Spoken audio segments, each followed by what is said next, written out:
Oy! Akala ko naman kung ano yung pinag-uusapan ninyong duha dyan. Ang serious-serious nyo. Ikaw naman, Marcel, kinukonsintir ni mo ang anak ni mo nga magkwento tungkol sa mga lablab na yan. Nakausap ko yung ba? Hindi nga pwede. Naintindihan ba mo? Bibi ko ito. Bibi pa. Hindi pwede. Uy, teka. Matulog na ka, kay mapupuyat ka. Go, baby, come on. Tayo na dyan, uy. Ay naman. Kung nakakita sa'yo dyan, nakakaya. Hala nga kayo. Uy, bis... Tingnan mo. Tingnan mo ang ugali niyan. Hindi nag-kiss. Naglayas na sad. Ikaw naman kasi. O yan. Saan siya papunta ngayon?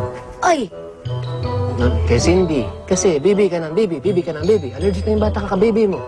Ano ba? Kinakausap ko lang eh. Hindi mo hinayaan magsabi ng maayos. Kinakatsawan mo ba ako? Hindi. Sinasabi ko lang sa'yo na minsan mali yung pasok mo. Mali ba yun? Saan ako nagdaan? Ano ba ka? Talaga namang bibi ko siya eh. Ano magagawa ko? Nanay ko. Bibi na ko siya. Nag-alis siya. Ngayon mag-worried ako. Ano mangyari sa akin? Pag bibi mo, ayaw mo ma-in-love siya. Ayaw mo mag-fall in love siya kasi gusto niya mga iyo lang siya. Bibi nga, kaya nga bibi na hindi. Ay. Marcel! Hilda? Robert, Doktora, kamusta po ang kalagayan ng asawa ko? dinudugo pa ba siya? Kamusta po yung kapatid ko? Okay na po ba sila ni Mama? Hindi ko masasabing okay sila. Lalo na sa pagbubuntis ng mama mo, Iha. Bakit, Dok? Ano ang problema sa pagbubuntis ko? Nasa hospital po si na Cindy? Oo. Wala dyan ang nanay niya. Dinala niya sa ospital. Kaya walang tao dyan sa kanila ngayon. Dinugo kasi si Hilda. Naku. Alam po ba sa hospital? Hindi eh. Pero huwag malalahanin si Cindy. Nakita ko siya kasama niya isang kaibigan niya. Yung lalaking Chinito. Chinito? Oo, yun nga. Siya yung nakitang kasama ni Cindy na nagdala kay Hilda sa ospital. Mahina po kasi ang kapit ng bata kay Mrs. Mister, kaya nang tumbang asawa niyo, dinugo agad siya. Ang problema pa natin, base dito sa monitor, hindi lang hihingang fetus. Kaya kailangan ipa-DNC na agad natin siya. Anong DNC, Dok? Ano yung sabihin nun? Saka na sinasabi mong hindi na humihinga yung baby ko? Nagkakamali ka. Hindi pwedeng mamatay ang anak ko. Bigyan mo ako, di ba meron kayong gamot na pampakapit? Bigyan niyo ako nun. Huli na po, Mrs. Kailangan na pong raspahin kayo. Yun po ang DNC. Ginagawa po yun para matanggal ang dead baby sa loob niyo. Para hindi po kayo narason. Ay, hindi. Ayoko niyan. Ayoko niyan.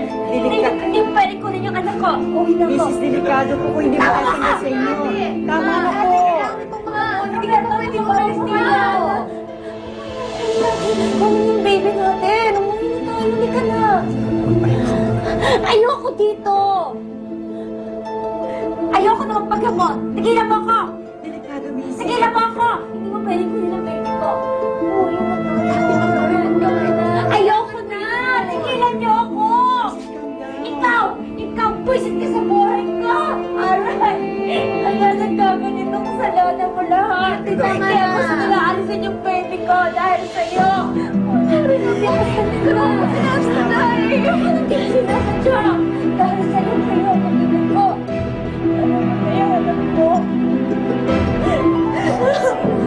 Ay, mabas ka na. Mapapatawad si Amy. Walang iyak ka.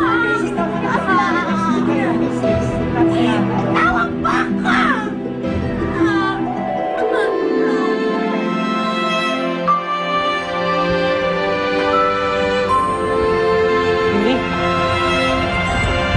Cindy!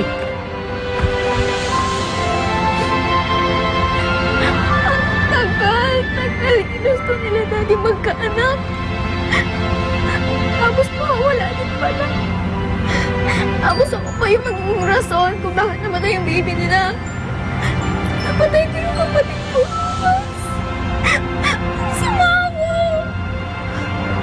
Hindi mo naman kasalanan yun eh. Hindi mo naman ginusto yung nangyari, di ba? At saka sabi ng doktor, hindi talaga makabit yung baby na mama mo. Kahit na. Kung hindi ko sana siya tinulak kanina, hindi sana mangyayari to eh.